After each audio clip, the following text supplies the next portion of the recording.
Hello, YouTubers. So I wanted to make a video today about Islam and the monotheistic religion.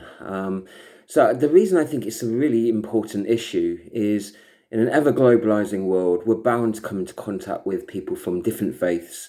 I think it's really important to have an understanding of what that faith is and how it expresses itself. And I think more so in the Western world, over the last 20 years, people have had a really negative image of Islam. It's become associated through the press increasingly as terrorism. But actually, it's something that is believed in by over a billion people. And so, with 1 in 6 people in the world who are Muslims, I think it's important to have a sort of understanding of what the belief is. And I think that we have to have a sort of a kind of understanding of how we react to and how we can relate to Islamic beliefs as well. And I think for me, it was really important to look at what positive things there were, as well as also looking at various negative things also. So it's really important to try and get a broad understanding because it's something that actually represents hundreds of millions of people. So it's incredibly diverse. And the actual variation in the different types, the different schools of Islam, is really mind-boggling, actually. It's as varied as any other world religion, like Christianity, really quite diverse, where you've got different sectarian beliefs that are often so differently opposed to different ideas. You've got the two main schools of thought, the Sunni majority, and then a very large proportion of Shias as well. And then there are also smaller groups as well, like Sufism and various others, like Alawite and lots of other smaller sectarian minorities as well. And a bit like within Christianity, there are vast differences between the Sunni and Shias, and some actually see them as a false religion and a heretic or an infidel, or just a bit like Protestants and Catholics, I suppose. Some will see the other as being a false religion and as actually corrupting original scripture, whilst others see there may be some mistakes, but they have such common things that are more important, like their belief in God, for example. So I think it's really important in an ever globalizing world where trade is international, politics is, war is, and religion too is. And so it's important that we all have a more broader understanding of other people's beliefs so that we can sort of understand who lives next door to us in the next town. Increasingly we are more likely to come into contact. There are more Muslims in Western cultures. There are more Western people going to Muslim cultures as well. So the world is much more integrated. We're not totally integrated, and there's a lot of issues of not understanding each other, of misrepresentation, and I think that is bred partly from separation. When you don't get to see someone, you hear rumor and hearsay, and so that's a big problem. So I think it's really coming into contact with people, studying their actual teachings objectively, and trying to be impartial about it, and trying to actually compare it to objective accounts and not be driven by some emotionally driven storyline. So I'm going to be just looking at some very brief reflections on Islam, and I'm just going to be referring to some notes that I made from last summer. So I'll begin on it. But I have to start by saying my knowledge of Islam is limited, as with all things. But much more so than with Judeo-Christian beliefs that I tend to be more familiar with, since the majority of Muslims live in Asia, in particular the Orient or the Arabic world, and North Africa, rather than in Europe and the UK where I'm based. Even so, in an ever-globalizing world, we will encounter many people of different faiths, and given that roughly 1 in 6 of the world's population are Muslims, whatever we think of the beliefs, we still may be influenced by them and influence them too. So I think that's an important sort of point to sort of dwell on, actually, that one, that it works both ways, that, of course. But that's, of course, true for other different faiths as well, be they Judeo-Christian, pagan, Buddhist, Hindu, atheist, agnostic, or whatever beliefs, of course. And that's also true of widely held political beliefs, be they socialist, capitalistic, anarchistic, and whatever else. As within all major faiths, the sectarian differences can be really great, like I said, between Protestants and Catholics, or even between different Buddhist schools of thought. Whilst there can be many things that are very similar about them, there can be incredible differences.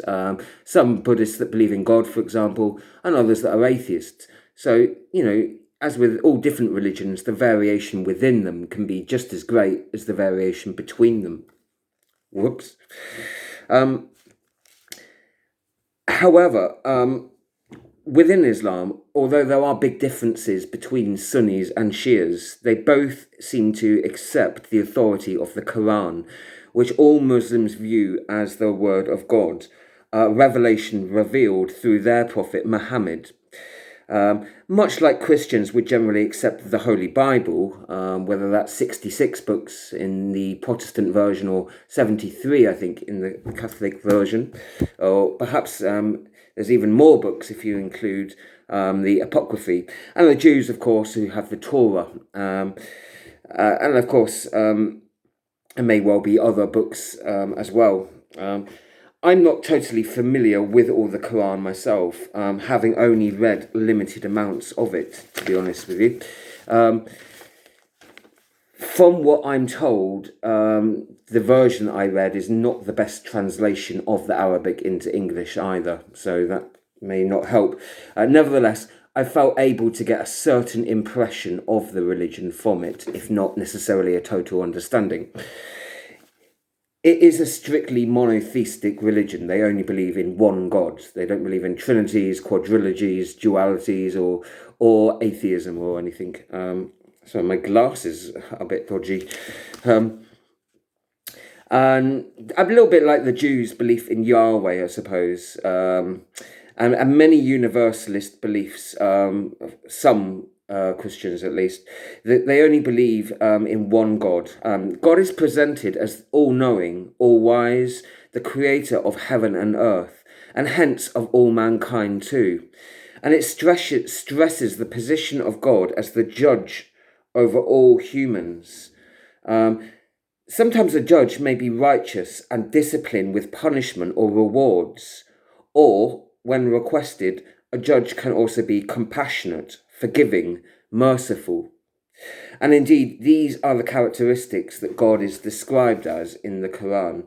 And in fact, a large amount of the Quran seems to be, that I've read, about warnings, really, about corrupt behaviours and about God's judgment on mankind in light of that. I personally would agree thus far with a monotheistic God, personally. Being all-knowing, fair, competent fully to judge us and sentence us rightly. This also seems to accord, in fact, with many biblical notions of God as a worthy judge of humans, as the knower of a human heart. I think there's a passage from Samuel, isn't there? Mankind judges by appearance, yet God knows the secrets hidden in a man's heart. Well, God is right to judge us because God knows all the information about our lives, whereas we tend to lack information about each other sometimes. So, in Islam, there are considered 5 articles or pillars of faith that all Muslims must abide by, and these are a belief in Almighty God and in the Quran as a revelation of God. Well, I certainly share with them a belief in God rather than many gods like pagans, or no gods like atheists, or even an uncertainty if there is a God like many agnostic people. However, I'm not totally familiar with all the Quran, it being a long and often complicated read with only a translation of the original. So I'm not actually in a position to say whether it is or not a fully true revelation. And I have to admit that I don't know because I don't have all the information. The second thing that Muslims believe is praying at certain times of day, including dawn or dusk. It's It's very much like the monastic traditions in the medieval times, where they had strict times. Sometimes there'll be 5, sometimes even 7 times of prayer during the course of the day, where the monks would come together, gather in silence, and go through the ritual of prayer. I can see the benefits of having structured prayer times, much like the nuns and the monks in imposed orders, imposing them upon themselves, hopefully, over many centuries. Although I do feel that prayer meditation should be something that one personally chooses to do rather than either being forced or coerced into doing it. I think the danger of having any enforced prayer is that it can lead to simply ritualistic repetition, just saying it for the sake of it out of routine or habit, or as part of an act because other people are pressurizing you to do it. There's that expectation to appear to be praying, and so just to do it for show, I suppose. So I think there is a sort of a risk in having it too structured, rather than it being of the moment, spontaneous, praying at any time of day or night that one feels inclined to do so, for any person or for any topic that one happens to be concerned about. Of course, though, the danger of spontaneously praying rather than having these structured times is that one may forget and neglect to pray at all. Probably better for that was. So I think that is probably the worry of having an unstructured sort of prayer regime.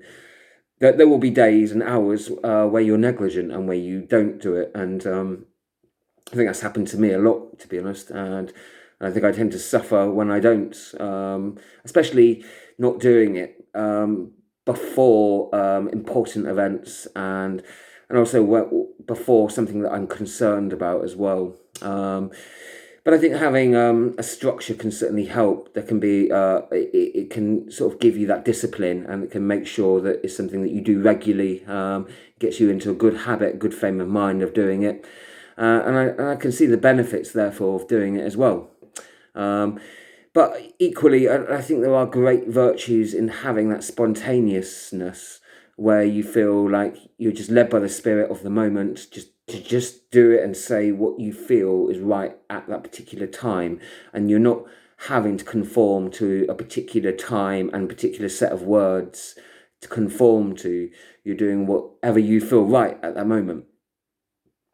So I think there were perhaps benefits and downsides to both structured and spontaneous prayers. And I think probably incorporating a bit of both probably helps. I think for me, first thing in the morning and last thing at night is probably, and at any time that feels appropriate during the course of the day, I suppose. The third article of faith for Muslims is being of service to one's community. And this is by no means unique to Islam, of course. In fact, I would say it's something that we all benefit from, and you probably find in all cultures a strive towards that, and also, I guess, a conflict between our own and our family's interests, and also those of the wider community as well. But certainly it's a great benefit trying to contribute to help society and the community as a whole. Serving others in a wide variety of ways, of course. One can debate whether something is of genuine benefit, yet intending and trying to serve others in your life is something that can be mutually beneficial rather than only self-serving. So, if it genuinely is helping other people, then of course that's a great thing, isn't it? The fourth thing, the fourth article of faith, I think, for Muslims is fasting for Ramadan, which lasts, I think, for about a month, and it changes each year according to the lunar cycle. And that's health permitting. So people, I think, Muslims that are in very poor health, they are not expected to do that.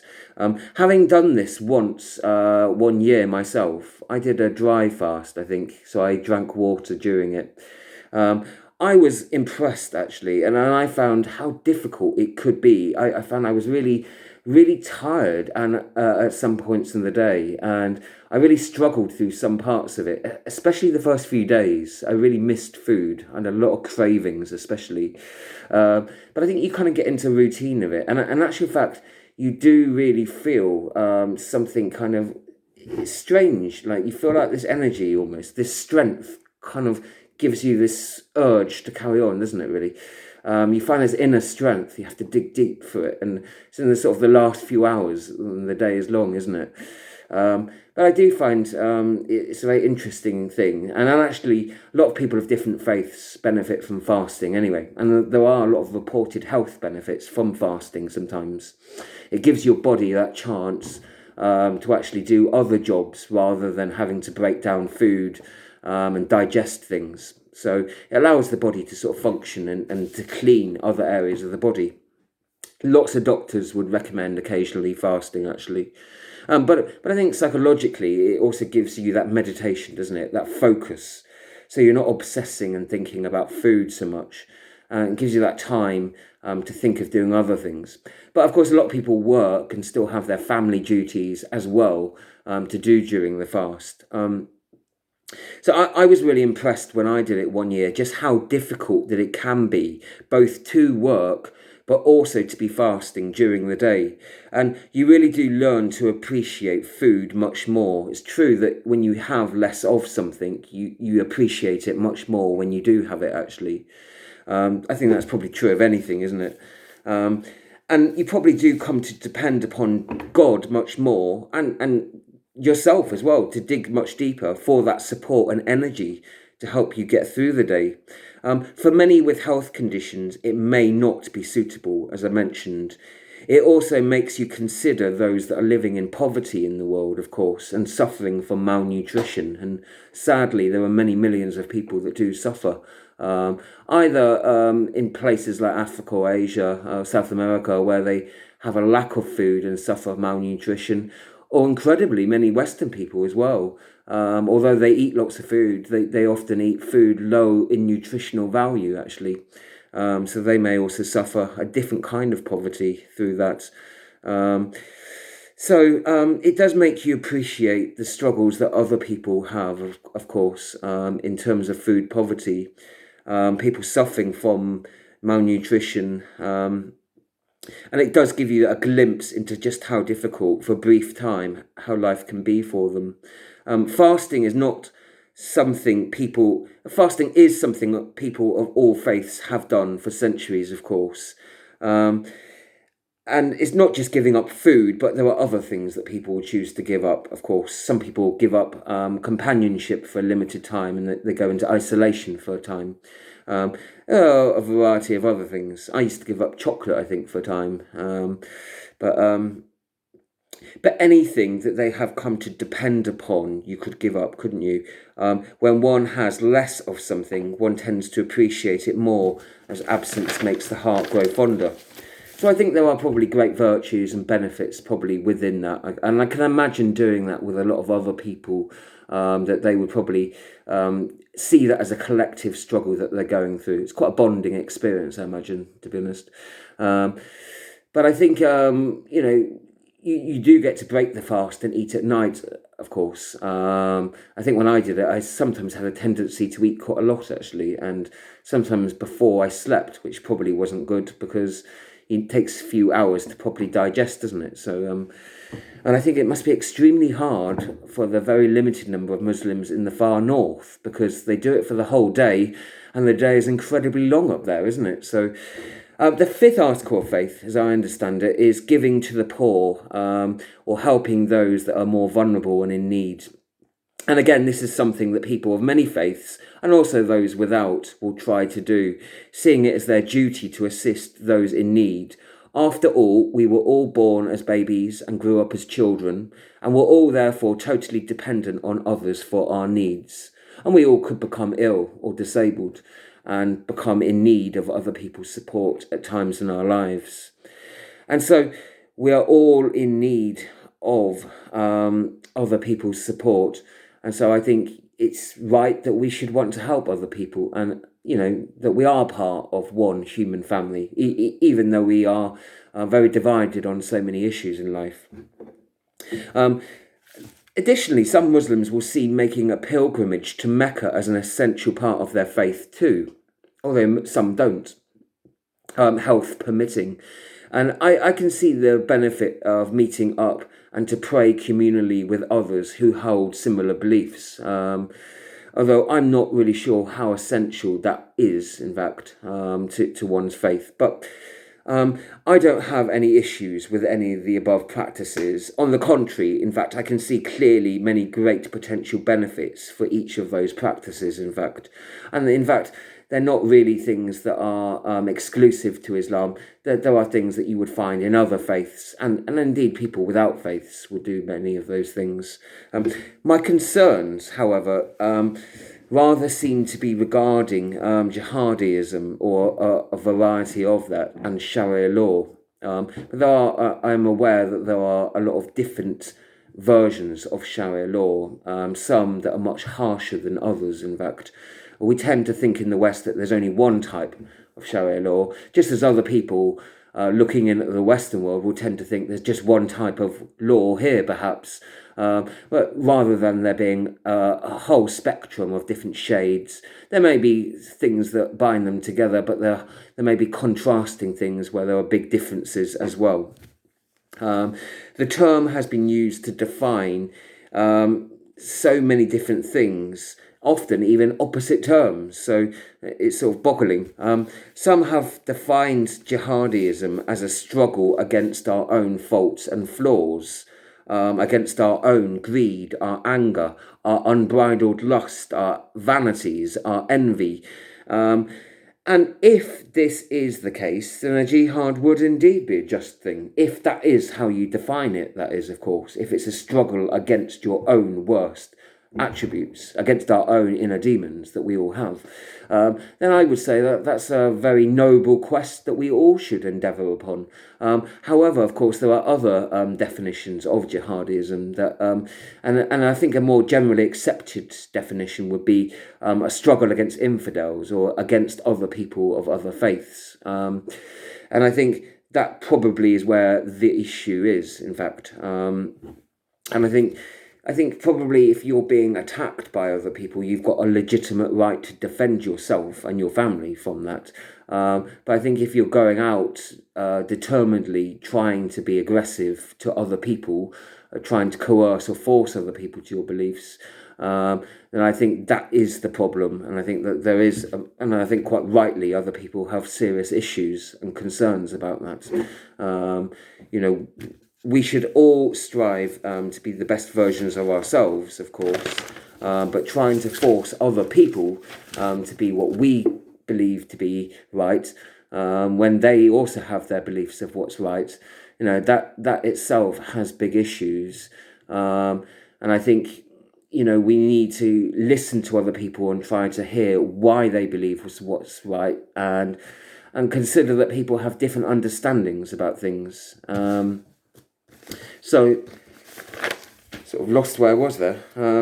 We need to strive to be the best version of ourselves that we can be, that our humility will overcome our pride, that our courage overcomes our fear, and our forgiveness overcomes our bitterness and vengeance. This kind of jihad one could embrace as a struggle of the soul against the worst part of ourselves. However, what I was talking about, some people defining this jihad as a war against infidels or against non-believers. And it is this that seems wrong, really, trying to force people into the belief. But in fact, it contradicts that whole notion, and I think it's a Quranic notion, perhaps, that in religion there should be no compulsion. If you're forcing people to carry out ritualistic behaviour like prayer, or forcing them even to give their own money to other people for charity, then that's actually theft, isn't it, then? Because that's their money and it's their choice who they choose to give it to. So I think there are major issues with that to me. The idea of forcing people into a belief, because also it's then not something that you're doing of the heart. It's not something you're consenting to do. You're doing it unwillingly. So it's quite a different thing then. So, you know, in religion, there should be no compulsion. I believe that it's something that should be a choice. People should worship or pray to God out of a free will. God has given us that free will, and we should respect that. And we shouldn't be forced or coerced into doing something out of fear of some punishment, or else it might just be done for show. It also states in the Quran that of the other faiths, Christians and Jews will have the most in similar beliefs to them, and to seek out areas of common ground. And I think that is true if you look at it closely. I think whilst there are big differences, I think there are a lot of similarities in terms of having a belief in God, in a singular God, although that's debatable in Christianity. But I think in terms of having a belief as opposed to no belief, like atheists, or believing in many, many gods, like pagans, I think there is some common ground, isn't there? And in terms of believing in the Ten Commandments, of course, as well. What also doesn't make sense is to kill someone for having what you believe is a wrong belief. When if you actually had compassion for that person, then you would want them to stay alive in the hope that one day they would come to see and understand your beliefs, and that they would come to see the truth, if it is indeed the truth, right? Why would you want to kill them if they're a non-believer? Surely you would want them out of compassion to have that time so that they would come to learn and to have that belief. So the idea of wanting to kill infidels or heretics, it's driven by hatred, isn't it, really, or fear, perhaps even. But then perhaps there is a third consideration of jihad, one of defense rather than just of attacking and wanting out of arrogance to force people to think like you, and assuming that you and the people you know have a monopoly on the truth and monopoly on God. So it could well be that there are different versions of jihad, in fact, as I understand it, and some versions are completely and utterly wrong. And there could be other versions that may have some degree of right, depending on the situation. Because there is a consideration of its use in terms of defense rather than attack, but only under certain specific situations. If one is under attack, or if one's family are, or one witnesses an assault, does one have a right to step in and defend oneself and or others also? But I think that's a concern for people more generally, universally in the world anyway. If I'm being attacked or I witness someone else who's being, do I have a right, therefore, and I would say a duty also, to step in and to try and help someone else at that time? And I think, yes, depending on the situation, you do. And I think that's probably the conclusion that most of us, when we think about it enough, would come to, actually. But I don't think that's something that's exclusive to Muslims. I think that people have a right to defend themselves and others if they're under threat, under those specific situations and conditions. But it does have to be under those specific conditions, and it has to be of reasonable force. If somebody throws a book at you, you can't go and blow up their family. It has to be in proportion, so a punch for a punch, for example. But, so it has to be in proportion. Perhaps one may have even a duty, as I say, but genuine defence is quite a different thing than going out and actually attacking somebody who's of no real threat to you, but may hold very different beliefs and practices than your own. In terms of jihad and when it is permissible to intervene in a situation, it does depend therefore on the context, on the situation. But that's true more generally about self-defense anyway. One must never start an aggression if it can be avoided. One should always look for and explore all possible peaceful resolutions. One must be motivated by wanting to protect life. Recall serving one's community rather than being motivated either by a fear, a dislike, or even a hatred of other people. Or even the desire for vengeance, which is what drives many people, isn't it? Of course, I've never lost my children or had many of my family killed in a terrorist attack, but no doubt if I was grieving and angry and upset, I would feel the urge to vengeance too. But I hope that I would struggle to try and find forgiveness and to seek as many peaceful solutions to find justice and to find the most peaceful solutions to find that, whatever that would involve.